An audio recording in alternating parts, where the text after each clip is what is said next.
Ahí está, gracias. Es que sí, hay una relación entre ambas cosas, entre que sea simple, coloquial, y el ámbito en el cual se da. ¿Sí? Hay una relación, o que sea complejo, no coloquial, y el ámbito en el que se da. Es decir, que todo eso como, son como bloques más o menos relacionados, más allá de que pueda haber algún particular género en el cual podemos discutir dónde, a cuál pertenece, etcétera, porque repito que Bakhtin no hizo ninguna clasificación. Cuando lean el artículo se van a dar cuenta, no hay una, una relación exhaustiva de todos los géneros discursivos, de cuál es cuál, etcétera. Eso es una elaboración que uno hace a posteriori, pero por supuesto hay una relación entre esos factores. Un tratado científico, como dice él en algún lado, por supuesto no es coloquial, difícilmente sea coloquial, es decir, que tiene que ver con un lenguaje complejo, lleno de elementos técnicos, que en general no es para cualquiera, ¿no? Es decir, que uno tiene que tener eh, cierta preparación para leerlo o alguien que se lo explique, por lo menos, como yo estoy haciendo ahora. Ustedes pueden leer el texto de Bakhtin, como pudieron leer el texto de Saussure, pero evidentemente se encuentran con dificultades al leerlo por el grado de complejidad y de elaboración que tiene el texto. El contenido temático en cada caso, por supuesto, es siempre el mismo, es lingüística o semiología o lo que fuera. La estructura tiene que ver con esto. Vamos a ver después el tema del estilo también, que el estilo es un tema muy importante para Bakhtin. Y vamos a ver que no es una cosa individual el estilo, justamente, también no pertenece exclusivamente al autor, sino que el estilo tiene que ver con el género discursivo. Después puede haber, como yo decía antes, al respecto de las reglas en general, que puede haber mayor o menor libertad, cierto grado de libertad máximo o mínimo. ¿Sí? Uno puede decir, por ejemplo, que en la poesía hay un gran grado de libertad. Bueno, depende de la época también, ¿no? Depende de la época.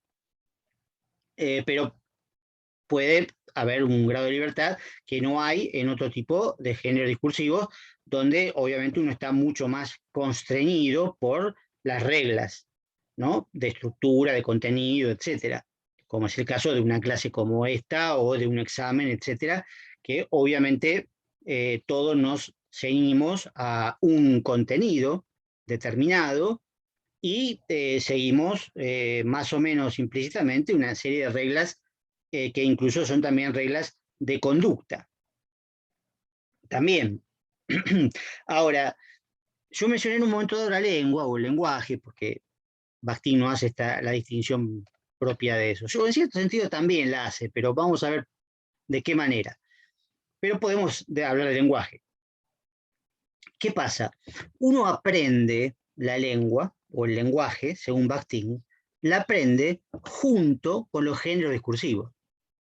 No es que aprende la lengua sola, como sistema, un poco como Saussure sugería, digamos, ¿no? Que uno aprende el sistema y después lo utiliza. No, para Bakhtin la lengua se aprende usándola, ¿sí? Y se aprende en forma de género discursivo, no como sistema abstracto en general, sino en forma de género discursivo.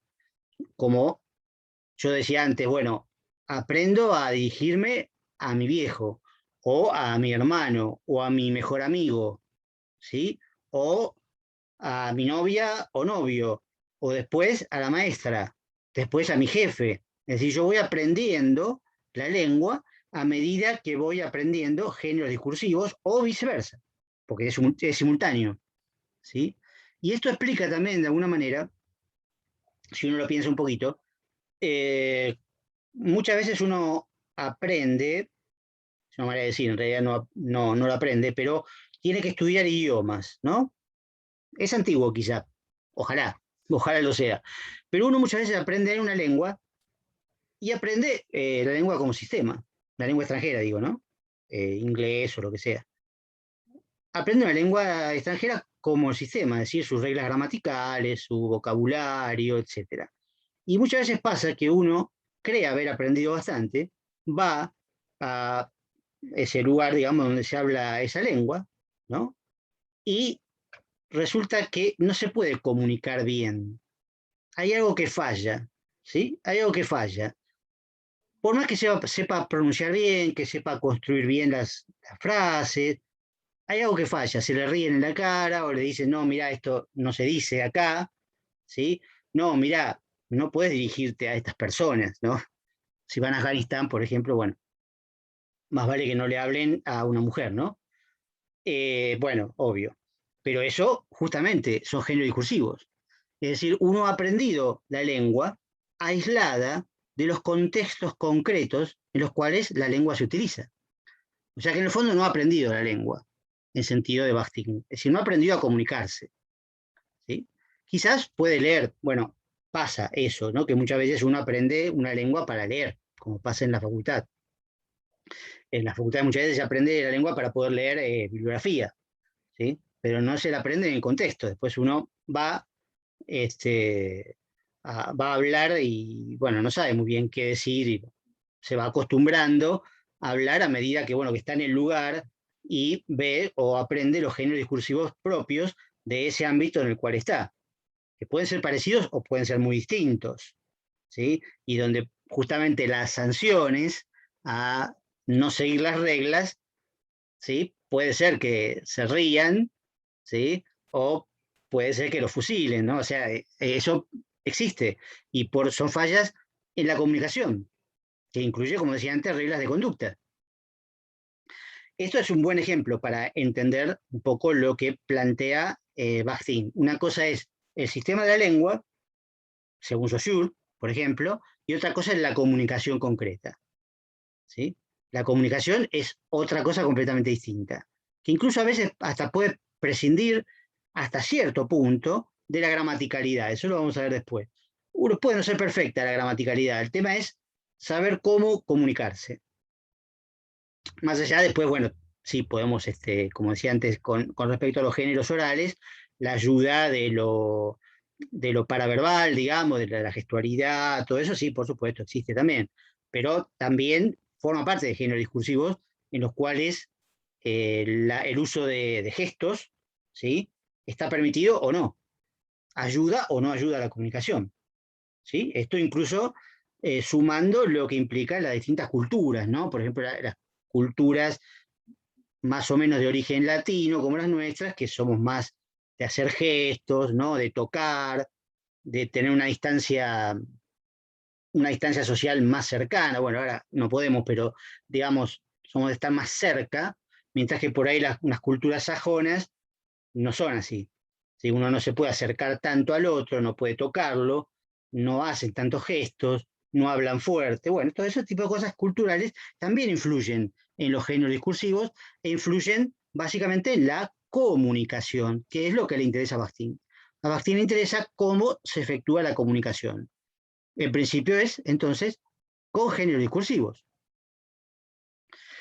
Cualquier hecho, es decir, hasta una conversación cotidiana, que uno dice, bueno, pero una conversación entre amigos, por ejemplo, ¿por qué es un género? ¿Qué reglas hay? ¿Sí? No hay reglas. Bueno, sí hay reglas. Sí hay reglas. Lo que pasa es que no las vemos o no las tenemos en cuenta porque las hemos incorporado de una manera muy como natural, fácil, ¿no? Fluida. No todo el mundo, porque a veces psicológicamente uno no está capacitado, pero digo, en general, si uno plantea esto, uno dice, bueno, pero con amigos yo, no sé, hablo de cualquier cosa, sí, pero hay una serie de requisitos. Por ejemplo, la forma en que se cede el turno, ¿no? Porque no hablan todos al mismo tiempo, ni habla uno solo. Si hablan todos al mismo tiempo es un quilombo, digamos, y no sirve para nada. En principio, se puede aguantar 5 minutos, 10 minutos, pero no. Se habla, ¿sí? Cediendo el turno y tomando el turno, para lo cual hay bastantes recursos que uno son consciente, uno no es consciente de esos recursos, pero existen, ¿sí? La forma en que uno deja hablar al otro y la forma en que el otro toma su turno para hablar, para que se constituya una conversación, porque si no, si habla uno solo ya no es una conversación, es un monólogo, ¿sí? Entonces es otro género discursivo, que en el momento, entre amigos, obviamente no se tolera, no se va a tolerar. Si uno habla mucho, lo van a callar, de manera amistosa, pero lo van a callar, ¿sí? Entonces quiere decir que hay reglas. Contenido temático, bueno, hay que ver, ¿sí? Sin duda es libre, en gran medida, pero también hay temas que por ahí no se tocan, ¿sí? A veces uno puede estar con amigos y de manera implícita saber que no puede hablar, por ejemplo, de política, de religión, de fútbol, de mujeres, ¿no? Puede ser, o viceversa, ¿no? Puede ser que esos contenidos temáticos estén prohibidos de manera implícita por alguna razón, ¿sí? Aunque sean amigos.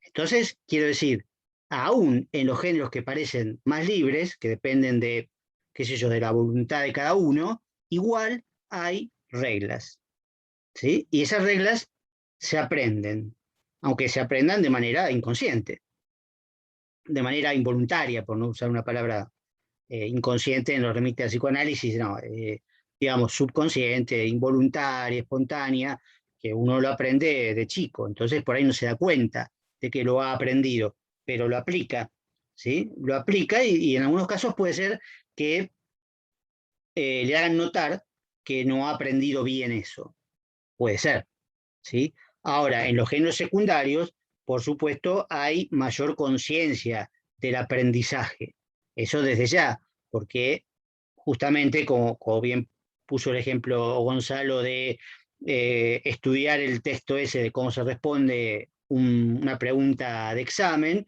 implica, bueno, tomar conciencia del género discursivo, aunque no se lo llame así, porque, digamos, es teoría, esto lo estamos viendo a través de Bakhtin, pero sí, sin duda, uno es consciente del aprendizaje, uno es consciente de la dificultad que tiene, bueno, leer, en este caso a Bakhtin o a Benveniste o lo que sea, y de que tiene que acostumbrarse a ese género. Si lo tuvieran que producir, que el hecho, digamos, cuando hacen el examen de alguna manera reproducen parte de este género, bueno, ahí también adquieren conciencia de su dificultad. Por ahora no podrían escribir un artículo así, digamos, por ahora.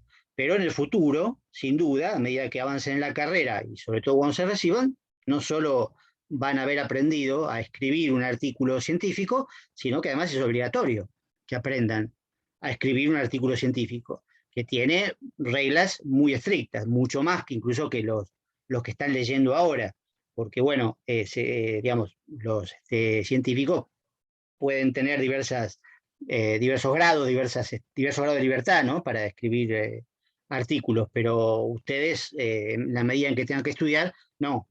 Cuando tengan que hacer una tesis o un artículo para publicar en una revista especializada, tendrán que seguir un montón de reglas que les van a poner, de las cuales obviamente van a ser totalmente conscientes. Y en algunos casos, si no siguen esa regla, no les aceptan el artículo, mucho menos la tesis, etcétera. Todo eso lo van a tener que hacer. Son géneros secundarios, son géneros secundarios. Por eso justamente la complejidad y el grado de elaboración que puede tener eso y que implica una dificultad mayor que los géneros primarios. De todas maneras, los géneros primarios, repito, nos parecen fáciles también por el hecho de ser tan cotidianos y de haberlos aprendidos en su mayoría cuando uno es chico, cuando uno puede aprender, qué sé yo, jugando y equivocándose sin darle demasiada importancia, ¿sí? Pero también puede ser sancionado, como decíamos antes, ¿no? Entonces ahí sí tiene mayor importancia, digamos, si le pegan un castañazo, bueno, sí, obviamente le va a importar, pero como uno es chico, no importa, pero va a ser más consciente de la regla al ser castigado, ¿no? Al ser castigado se hace consciente de la regla, que no la siguió y la va a aprender a la fuerza. Bueno, es una manera de decir, pero sin duda esa es la relación, la diferencia, mejor dicho, la diferencia entre los primarios y los secundarios. Ahora, la relación es interesante porque también hay una relación entre los primarios y los secundarios, que es que muchas veces los géneros secundarios, es decir, los enunciados que pertenecen a géneros secundarios, fíjense que todavía no empezamos con el tema de enunciado, ¿no? Pero bueno, tenemos que ir viendo qué es. aunque sí di algunos ejemplos, ¿no? Esta clase en particular es un enunciado que pertenece a un género discursivo. No es que esta clase, sea un género discursivo, ¿sí? La clase en general es un género discursivo, ¿sí? Pero esta clase es un enunciado que pertenece a un género discursivo, que es la clase en general, en abstracto. Pero a lo que iba era que los géneros secundarios a veces absorben géneros primarios, ¿no? Los incluyen, los representan, ¿no? Un ejemplo muy obvio que la mayoría de ustedes debe conocer de alguna manera, ¿no?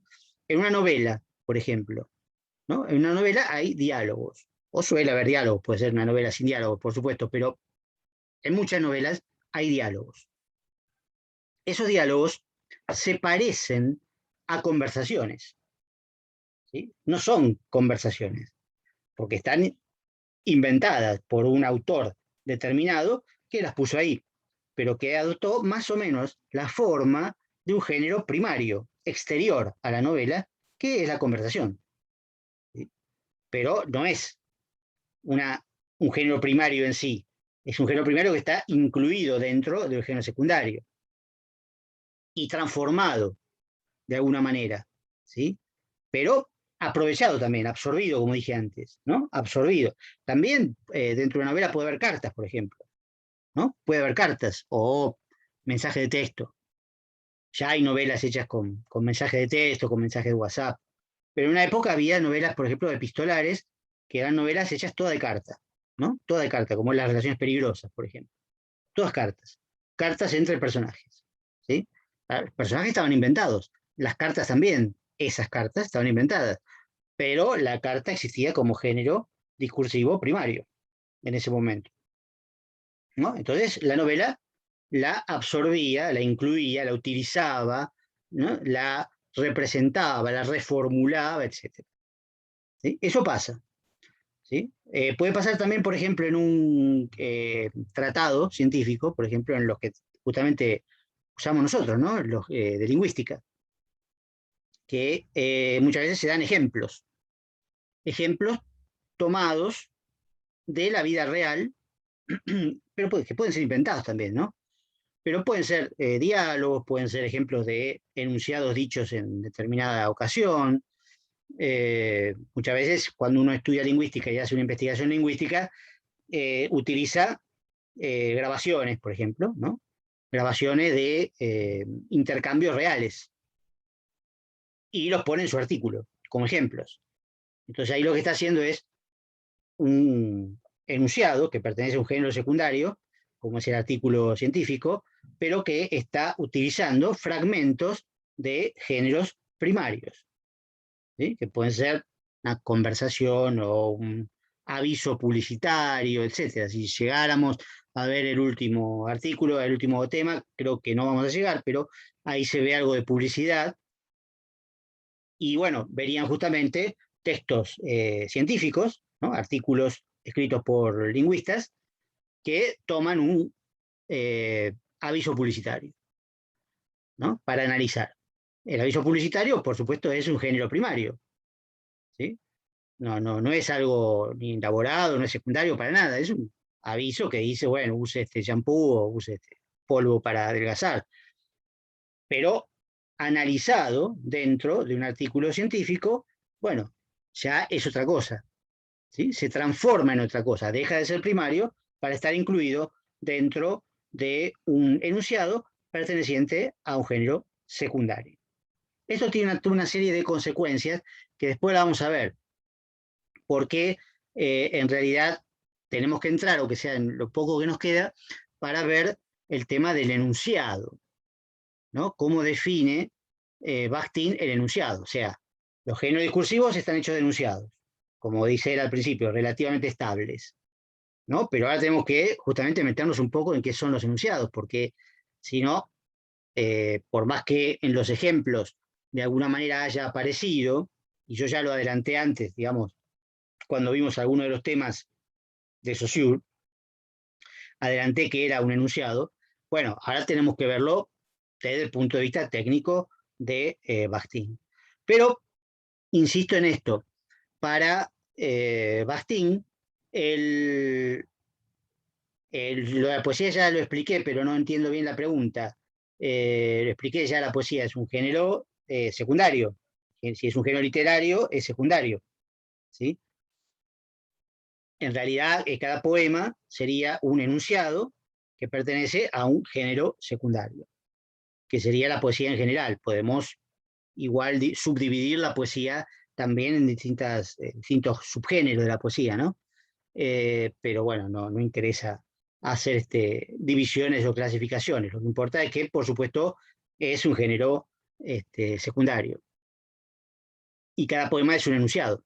Ya ahí, bueno, digamos, estaría no una definición, sino un ejemplo, ¿no?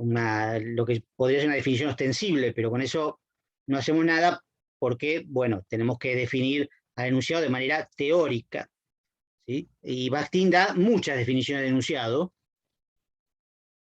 muchas de las cuales se definen en relación de oposición con la oración, ¿sí? Si pueden hacer un cuadrito, oración, enunciado, ¿sí? Y son todas características opuestas, ¿sí? Que eso sirve para definir globalmente al enunciado, más allá de que el enunciado tenga, por supuesto, una existencia positiva, que es lo que más le interesa a Bakhtin desde ya. La oración no le interesa. ¿Por qué? Porque la oración justamente pertenece a la lengua, ¿sí? Para él la oración es una unidad gramatical. Y entonces volvemos a la contraposición con Saussure. Para él, la teoría, la idea de Saussure de que existe un sistema, que es la lengua, que está compuesto por signos, y que esos signos tienen un significado fijo, todo eso para él no sirve para nada. No hay significados fijos. Los significados se construyen en la comunicación, o sea, mediante los enunciados. Es totalmente opuesto. A él le parece que ese sistema de la lengua que hemos venido viendo hasta ahora, por supuesto, en las dos clases más los videos, es una abstracción que no sirve para nada, que es inadmisible, digamos, desde el punto de vista teórico. No es así directamente. Ya les adelanté que Benveniste va a seguir a Saussure agregándole algo, digamos, ¿no? Es decir, va a decir que sí, es verdad, el sistema es insuficiente porque hace falta utilizarlo, pero no contradice totalmente a Saussure. En cambio, Bakhtin sí está en contra totalmente de la teoría saussuriana, ¿sí? Para él no hay significados fijos. Perdón, Pablo, Sí, que le da importancia al habla, no a la lengua. sería eso, básicamente, sería eso, utilizando de todas maneras todavía la denominación saussuriana, ¿sí? Porque en realidad Bakhtin no utiliza la contraposición lengua-habla. Entonces, no sería correcto, cuando uno está hablando de Bakhtin, utilizar la palabra habla, porque él no la utiliza, ¿sí? Pero dentro de una comparación que podemos hacer para aprender el tema, sí, básicamente sería el habla, ¿sí? Lo mismo vamos a ver después con Benveniste. Lo que pasa es que Benveniste, al mantenerse hasta cierto punto dentro del ámbito saussuriano, bueno, ahí por ahí sí vamos a hablar de lengua y por lo tanto de habla. Pero Bakhtin rechaza directamente la contraposición lengua y habla. Entonces, no podemos proyectar o utilizar de manera indiscriminada o indefinida conceptos y nombres de los conceptos que en realidad importan para la teoría de Saussure y no para la teoría de Bakhtin, ¿sí? Porque cada teoría también es un sistema. Entonces, claro, si uno utiliza habla en Bakhtin, está implicando lengua, pero no es así, porque Bakhtin no es Saussure, ¿sí? Y la teoría de Bakhtin no es la teoría de Saussure. Entonces uno puede entenderlo, puede tratar de empezar a entenderlo diciendo, bueno, pero entonces es el habla. Sí, pero es el habla sin la lengua. ¿sí? Entonces ya no es el habla. Hay que tener cuidado con el manejo de los términos técnicos, porque eso es una de las principales fuentes de confusión que hay después en los parciales, ¿sí? Porque utilizan por ahí habla en Bakhtin o signo en Bakhtin, qué sé yo, cosas que Bakhtin no utiliza. O al revés, hablando de Saussure, hablan de enunciado, y Saussure nunca utiliza la palabra enunciado, ¿no? Entonces hay que tener mucho cuidado con eso, ¿sí? Porque entra a correr ahí una confusión entre teorías que, si bien se pueden comparar para tratar de entenderla, hay que entender también que son irreductibles entre sí. Y más todavía en este caso, cuando el propio Bakhtin rechaza la teoría de Saussure. Entonces, más que eso no podemos profundizar, porque uno podría decir, bueno, ¿quién tiene razón? Como le decía la otra vez, bueno, no sé quién tiene razón, qué sé yo. Ahí me cae mejor Bakhtin, pero ¿qué importa? Me parece más simpático, qué sé yo, no sé. No sé, estuvo en un campo de concentración, estuvo en Siberia, qué sé yo, me cae más simpático, ¿no? Si el tipo le daban, escribía sus artículos, como tenía prohibido escribir, escribía sus artículos en papel de fumar, ¿no? Que le daban para armarse los cigarrillos, y después se los fumaba, porque el vicio podía más, digamos, entonces, claro, perdía lo que había escrito. Perdía lo que había escrito, tenía que mantenerlo en la memoria para volver a escribirlo cuando lo soltaran, digamos, en campo de concentración. Bueno, lo soltaron, lo mandaron a enseñar en escuela secundaria, ¿no? Es decir, castigo peor todavía que campo de concentración, digamos. Prefiero Siberia. No había CBC, porque si no, lo mandaban al CBC directamente, a enseñar semiología. Pero bueno, no, digamos que es un chiste, ¿no? Perdón, es un chiste, hay que tener cuidado ahora porque me pueden estar grabando. No, estoy grabando yo, ¿cierto? Bueno, digo, al tipo lo... Técnicamente, ¿Eh? según lo que venimos hablando, Sí, en la conversación que estamos teniendo nosotros, no está mal usar habla, pero en el examen sí, porque es un texto académico, es un texto secundario, no podemos mezclar teorías. muy Pero buena. nosotros ahora en la clase, como estamos hablando, Osvaldo dice habla y todos entendemos que aunque sea Bakhtin es el habla. O sea, Sí, sí, pero no tanto porque estemos hablando solamente, sino porque es una forma de entender algo nuevo mediante algo ya conocido, ¿no? porque Es lo como una construimos, el forma, significado, claro, justamente. una forma de aprender muchas veces es comparar, usar metáforas, por ejemplo, analogías, ¿sí? Es una forma de aprender.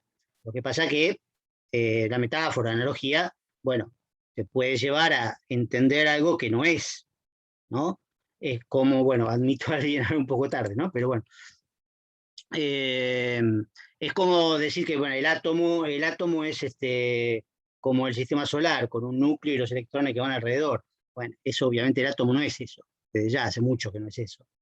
Pero sirve de alguna manera para entenderlo o para empezar a entenderlo de manera más fácil, ¿sí? Con una analogía. Ahora, después, cuando uno aprende física cuántica, obviamente no es así el átomo.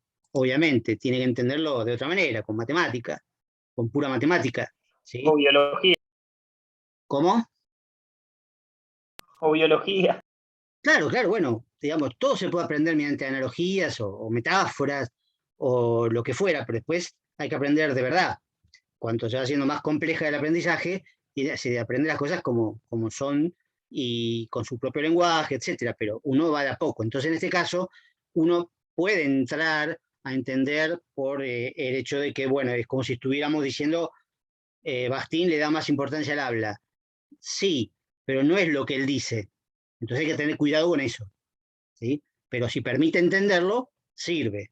Ahora, si ese, digamos, como al principio, pero si al final yo digo habla, con Bakhtin, no, obviamente fue un camino incorrecto.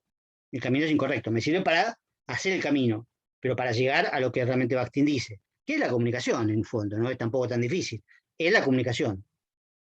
Justamente, cuando comparamos, él dice, la oración es una estructura, una unidad gramatical. El enunciado es una unidad de la comunicación. Esta es la diferencia fundamental, aunque hay otras. ¿Qué significa una unidad gramatical para la oración? Bueno, lo que ustedes sabrían o deberían saber lo que es una oración, ¿no? Que justamente es una serie de palabras que tienen un principio, un final, una figura melódica independiente cuando es oral, ¿no? Que cuando es escrita empieza con mayúscula, termina con un punto, y que si es, como decíamos recién, si es una pregunta, ¿no? Tiene que terminar con un signo de interrogación, también tiene que abrir con un signo de interrogación en castellano, ¿sí? Abre con signo de interrogación, cierra con signo de interrogación, y en la oralidad una pregunta tiene otra figura tonal completamente distinta, ¿no? Que es más aguda, un poquito más aguda al final, ¿no? Porque si no, ¿cómo se distingue entre una afirmación y una pregunta, ¿no? Si yo digo hace un lindo día, es una afirmación, pero si yo digo hace un lindo día, es una pregunta, ¿sí? Y las palabras son las mismas. ¿Qué diferencia hay? La diferencia es tonal, ¿no? Porque es más agudo al final. Ahora, eso es gramatical, ¿sí? Se aprende gramática como se aprende la lengua, en Saussure, digamos, ¿no? Es decir, se aprende lo que hablábamos varias veces, la concordancia, todo ese tipo de cosas, ¿no? Usar bien el sujeto, el predicado, los verbos, todo eso. Ahora, el enunciado no tiene nada que ver con eso. El enunciado es comunicación real, y eso implica una relación entre dos sujetos. Y hay otra diferencia muy importante. La oración no es dicha por nadie. Existe de manera virtual, posible. Uso virtual porque ahora está de moda, pero digamos, la estructura oracional es posible en castellano, ¿no? Determinada estructura, ¿no? Hay algunas que no. Tiene reglas, ya lo sabemos. Es lo que diríamos también, para hacer una comparación, aunque Bakhtin no utiliza la palabra, un sintagma, ¿no? Para Saussure es un sintagma, está en uno de los videos, que depende de la linealidad de la lengua, pero sigue siendo una estructura posible. Incluso Saussure lo decía, es mental, está en la mente, no está en ningún lugar, o sea que está en la mente, eso no es pronunciado por nadie. Ahora, el enunciado siempre es dicho por alguien. El enunciado siempre tiene un sujeto hablante, un sujeto que lo dice, y lo dice para otro. Esto es muy importante también y nos va a llevar el resto de la clase, y también nos va a servir para enganchar un poco con Benveniste, no el resto de la clase, la próxima digo, y nos va a servir para enganchar con Benveniste. El enunciado siempre está dirigido a otro. La oración ni la dice nadie, ni está dirigida a nadie. El enunciado no solo está dirigido a otro, sino que además espera algún tipo de reacción del otro. Lo que en términos generales podría llamarse una respuesta. Obviamente en sentido general, porque una respuesta sería lo que viene después de una pregunta. No todo enunciado es una pregunta, obviamente. Pero el modelo pregunta-respuesta es un modelo de comunicación que a Bakhtin le interesa. Bakhtin lo daría como una especie de modelo de comunicación. Pregunta-respuesta. No todos los enunciados buscan una respuesta verbal, pero sí buscan algún tipo de reacción, porque pensémoslo un poquito de manera vulgar, si se quiere, ¿no? De manera cotidiana. ¿Para qué hablaría uno? Para sí mismo. Sí, es verdad, uno puede hablar consigo mismo. Ya lo vamos a ver esto con mayor detalle quizás. Uno puede hablar consigo mismo, pero no es una situación de lo más común, ¿no? Puede ser que uno esté loco y hable por la calle, hay mucha gente loca ahora, ¿no? Uno va caminando y hay gente que habla en voz alta, pero habría que ver con quién habla, se podría analizar con quién habla, ¿no?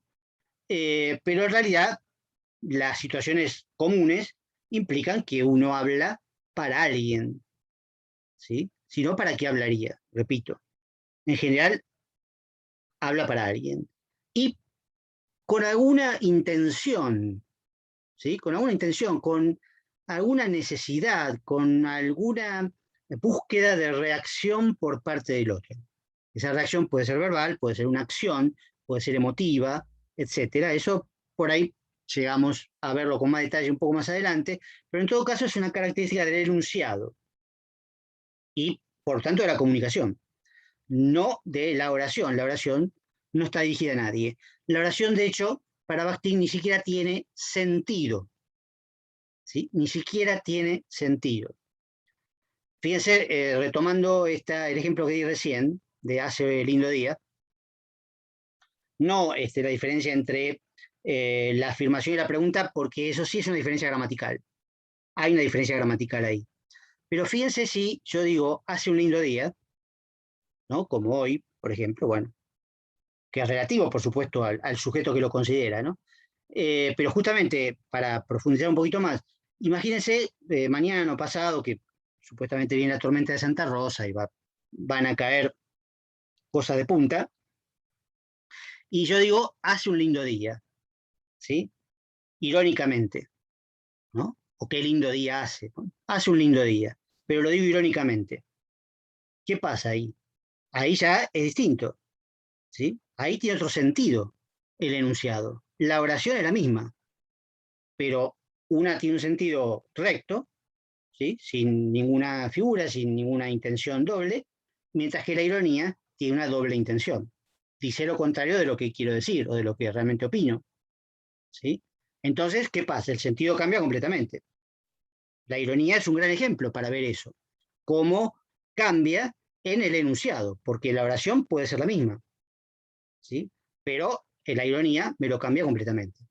Ya vamos a ver más adelante en el tema de polifonía cómo funciona de manera más técnica o teórica la ironía, pero esto se puede entender fácilmente, cómo cambia el sentido de un enunciado, cuando es irónico o cuando no lo es.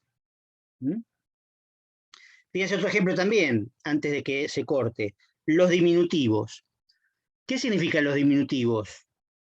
¿No? Los diminutivos son el objeto más chico. Mesa, mesita, casa, casita, auto, autito. ¿Sí? El auto tiene un tamaño normal, el autito tiene un tamaño más chiquito. Lo mismo la casa, la mesita o cualquier otra cosa. Ese es el sentido, diríamos, gramatical, ¿no? Saussuriano, si ustedes quieren, del diminutivo. ¿Sí? Pero ¿qué pasa si lo digo irónicamente? Piénsenlo, ¿sí? Por si se corta. Si yo digo, por ejemplo, mirá el autito que se compró este degenerado. No, no estoy diciendo que se compró un autito chiquito. Se compró un autazo, ¿sí? Pero lo estoy usando de manera irónica. O qué casita, mirá la casita de este. Muerto de hambre, mirá la casita que se compró. No es una casita chiquita, es una mansión. Lo estoy diciendo irónicamente, ¿sí? Si no se entiende la ironía, no se entiende lo que estoy diciendo, ¿sí? Eso es el enunciado. Esa es la comunicación concreta. Bueno, cortamos acá, no quiero que se corte sin saludarlos, por lo menos, porque queda menos de un minuto. Así que bueno, continuamos. La clase que viene con Bakhtin, empezamos con Benvenís, tema 3. Y bueno, espero que les vaya bien.